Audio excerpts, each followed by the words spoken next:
My role on the news day was this time I was a presenter, so I just presented the show with my co-host Sam, and we had two shows: the 60-second bulletin at 12 o'clock, or it might have been 10 o'clock, and a 10-minute show at 2 o'clock. And basically, we just had to write our script into iNews and discuss together like what we wanted to say and make it more chatty rather than just straightforward like news and being really like informal and stuff. No, we've only done 2 news days because we get assessed on them next term.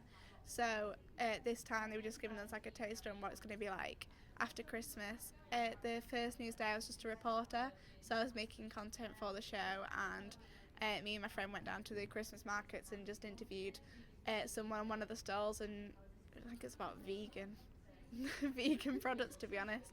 And then we brought it to the meeting in the morning of the news day, and they kind of tell us what the running of the show they want and whether to include it or not. If I'm honest, presenter, because that's kind of what I want to do after uni.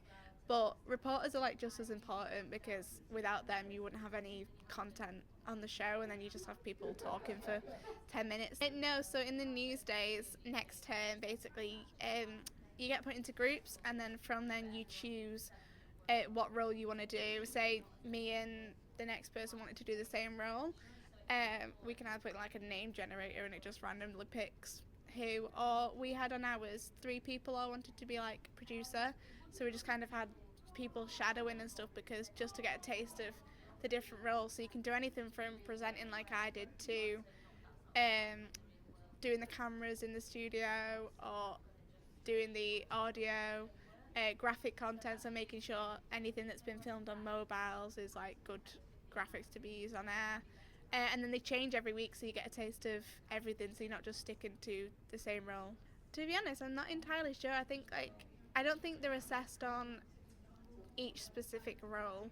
It's more on what you do with that. So I could be given like audio producer, which is something I'm probably not fond of, but I've not really done it yet, so I can't really say. But I think it's how you go with that. So if you're like really engaged into it, even though you might not just be like the best at it, it's how you do with that. Like, you don't have to be presenter every week just because you're on air and they can see you on air. Because I think we do the news days for like 12 weeks or something. So I can't be presenter for 12 weeks, or I can't be producer for 12 weeks. So I think it's how you do across all of the news days rather than just one day and one role.